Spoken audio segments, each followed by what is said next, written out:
আমি বুঝি না, একটা জিনিস কিছুতেই বুঝি না, একই খাওনের নাম দুই রকমের কিল্লে গবে মানুষ ভেদে। বড় লোকেরা কয় এটারে কি কয় জানেন, ডিম অমলেট, আর হচ্ছে যাই ফ্রেঞ্চ ফ্রাই, আর আমরা কি কই ডিম পোচ। যাই হোক, যে যেটাই খাওন করলো একই পেটে যায়, আর খাওনে কিন্তু বোঝে না যে দাঁতো এটা হয়েছে বড় লোকের পেট, এটা গরিবের পেট। হ্যাঁ, কিন্তু দুজনের পেটেই কিন্তু হজম করে দেয়। তা যাই হোক, দুই রকমের নাম দিয়ে লাভ নাই।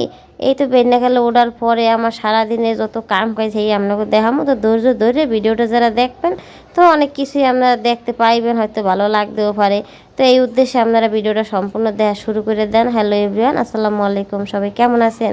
বেন্না লোডার পর আমার ভাই কিন্তু অনেক সুন্দর করে লেখছে, মাশাআল্লাহ অনেক সুন্দর হয়েছে লেখা, অনেক ভালো লেখছে। আমার প্রত্যাশার চাইতে অনেক ভালো লেখাপড়া সে শুরু করছে আর কি। আর এইদিকে হ্যাঁ লেখাপড়া শেষ, এরপর কিন্তু আর খাউন রেডি করে লইছি। এই জায়গায় হয়েছে দিয়া আলু ভাইজা লইছি, আর এই জায়গায় হয়েছে একটা ডিম পোস্ট করে দিছি। হ্যাঁ রে, ঠিক আছে, যদিও ওর খাওয়ানোর সবই পছন্দের, কিন্তু আলু ভাজা হইলে আর কিছুই লাগে না। হ্যাঁ, মনে করেন যে দিনের 3 বেলা হ্যাঁ আলু ভাজা খাইতে পারবে, এত পছন্দ। আর এটা করলো আবার মুই হিয়েছি বুঝছেন। এখন একটা জিনিস ভালো জিনিস হিয়াই এমন বেতালে পড়ছি, এখন মনে করেন ঘন্টায় ঘন্টায় আলু ভেজে দেও। বেশি আলু খাওয়ার ভালো না, গ্যাস্ট্রিক ম্যাস্ট্রিক হইয়ে যায়। কিন্তু হ্যাঁ কিছু করার না, হ্যাঁ আলু ভাজাই খাইতে হইবে। কারণ হ্যাঁ মোহে ভাত পানি কিছু ভালো লাগে না, খালি এই আলি জালি খাওয়া না তো না, ইয়ে খাইবে। তো যাই হোক, হ্যার কথা মতো আরে ভাইজে দিয়েছি, আর লেখাপড়ার পর্ব শেষ, খাইবে আর টিভি দেখবে। খাইতে আছে আর টিভি দেখতে আছে। আল্লাহর ম খুশি কেউ আছে কন দি। হ্যাঁ রে, মুই খাওয়াইতে আসি, মোর বেন্না খেলে কামি রে ঘুমোইতে ঘর দুয়ার গুছাইয়া হ্যাঁ এবার হগুলি সেবা যত্নে নামিয়া পড়ার লাগে। আর এই করতে করতে মোর নিজের সেবা যত্ন করারই মুই আসলে সময় পাই না বুঝছেন। হ্যাঁ আবার আপনাগুলোকে ভিডিও করা তো আছেই। এখন সকালে খাওয়ান লন শেষ, দুঘরে তো রানতে হইবে। এখন দুঘরে রানতেই ঠিক গোস্ত আছে একবারে কম বুঝছেন। প্রথম দিন বেবালা গোস্ত রাঁধে খাইয়ে লাইছি, এখন দ্বিতীয় দিন গোস্ত কম। এখন কী করছি জানেন, দেখছেন 1 কেজি আলু দিছি। সমস্যা কি, আলু দিয়ে খামো, সমস্যা নাই তো।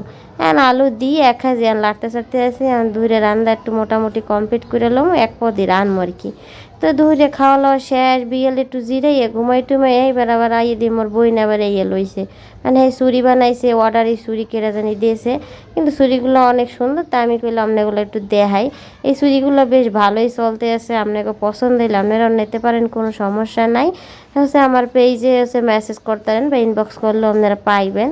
আর এইদিকে দেখেন দূরে খাওয়া শেষ, এখন সকালে শেষ। হাতে কী হয়েছে খাওন কিন্তু মগো পেটে একটার পর একটা চাইতেই থাকে যে মুই এটা খামো ওইটা খামো, মানে কী কমো আর কি।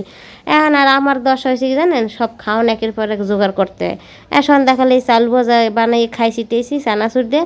হ্যাঁ পর আবার মোয়া লইছি খাইতে। এই মোয়া ভাই, মোয়া দেখে এত মনে পড়ে গেলে ছোটোকালের কথা। এই মোয়াগুলো গ্রামে গ্রামে লইয়ে লইয়ে বেচতে, এক হলো ধান চাউল দিয়ে গ্রামের মাথাটা কিনতে। আর আমরা অনেক পছন্দ করতাম। আবার মাঝে মধ্যে মোর নানিরা, মোর দাদি কন, মোর হুবু খালারা সবাই মায়েরা এরা কিন্তু বানাইতেও খাজুর মিড়ে দেয়া হচ্ছে মুড়ি দিয়ে সুন্দর করে নিজেরাই মোয়া বানাইতে, চাল বাজার মোয়া অনেক ভালো লাগতে খাইতে। তো মাঝে মধ্যে শহরে এখন দেখা যায় তো কিনে টিনে খাই। খাওয়া দাওয়া শেষ, এখন সবাই তো আরাম করতে আছে একখানে হইয়া। এখন আমার তো আর আরামের দিন নাই, আমার তো আবার রান্না বাড়া করা লাগবে। রাইতের লেগে রানতে এই পড়ছি, ডাইল বুনা করবো, আর এইদিকে শাল গো মুসি এরপরে আলু দিয়া একটা তরকারি করবো, একেবারে সকালের জন্য হইয়া যাইবে। এই তো রান্না শেষ, চিংড়ির মধ্যে রান্দা লইছি, দেখি মনে হচ্ছে সেই মজা হয়েছে।